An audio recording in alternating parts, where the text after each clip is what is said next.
Hello everyone. जैसा कि आप सभी को पता होगा कि जो ट्रम्प है वो इलेक्शन जीत चुके हैं, इसलिए बहुत सारे एडिटोरियल हमें देखने को मिले। हिंदू में आया था डोनाल्ड ट्रंप ने की ऐतिहासिक वापसी, जीता दूसरा कार्यकाल, what Trump 2.0 means for India. Business line में वही आया था ट्रम्प 2.0 भारत अमेरिकी संबंधों में एक नया युग।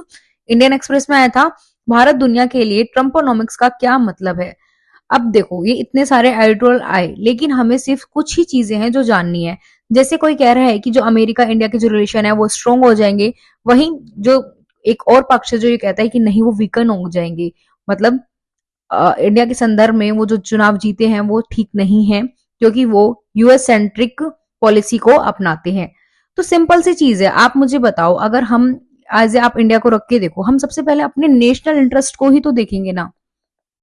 मान लो अगर हमें कहीं पर जो ऑयल है वो सस्ता मिल रहा है, तो हम वहीं से तो परचेज करेंगे, हम बजाय जहां से हमें महंगा मिल रहा है। तो हर कोई सबसे पहले अपने नेशनल इंटरेस्ट को ही देखता है। तो ऐसा नहीं है कि अगर ट्रम्प जीत गए हैं तो बहुत ज्यादा चेंज हमें देखने को मिलने वाला है, या गोल्डन एरा आ जाएगा, या फिर कुछ और। सिंपल सी बात है, अपने नेशनल इंटरेस्ट को सबसे पहले देखा जाएगा, और वही होता आया है और वही होगा। और इसका जो यूज है वो हम कहाँ करने वाले हैं, तो क्वेश्चन कहाँ पर आ सकता है, जीएस2 इंटरनेशनल रिलेशन में।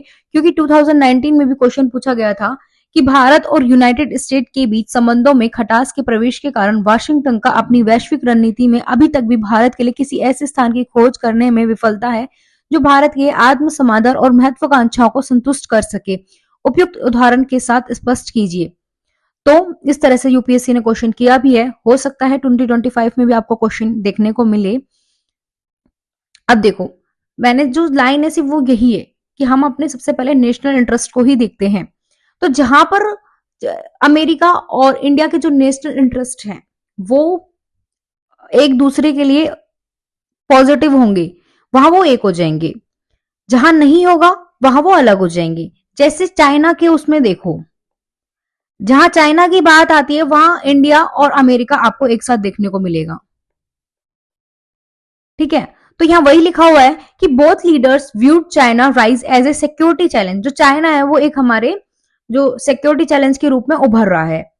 तो अब वहां पर हम क्या करेंगे, वर्किंग टुगेदर, एक साथ मिलकर काम करेंगे to enhance defence ties and economic cooperation, expand करेंगे इकोनॉमिक कॉपरेशन को, and deepen their Indo Pacific collaboration.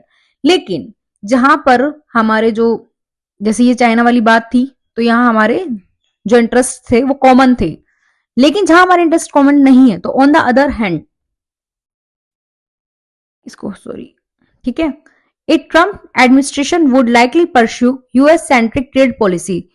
तो वो कौन सी पॉलिसी को अपनाएगा, यूएस सेंट्रिक ट्रेड पॉलिसीज को। Pushing India to reduce trade barriers, को अपने को कम करे। इसका इंपैक्ट कहां हमको देखने को मिल सकता है इंडियन सेक्टर में, like IT, pharmaceuticals and textile which have considerable US market export. Trump always advocate America and American first principle, and if he is going to follow this as a policy, it may impact India-US trade negatively.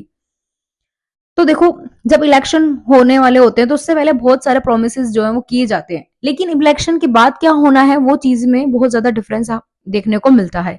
तो धीरे धीरे और भी editorial आते रहेंगे India America के relation को लेकर, और अभी तो मेन समय लिखना भी नहीं है। तो जब अच्छे से एडिटोरियल कोई आएगा हम उसको और अच्छे से कवर करेंगे। बाकी तो मेन 365 में, क्योंकि हमें पता है ये चर्चा में रहा है, तो उसको जब एग्जाम आएगा तो इस टॉपिक को हम और भी ज्यादा अच्छे से करके जाएंगे। बाकी सार यही है कि कोई भी कंट्री होती है वो अपने नेशनल इंटरेस्ट को सबसे पहले रखती है, बाद में सारी चीजें आती है।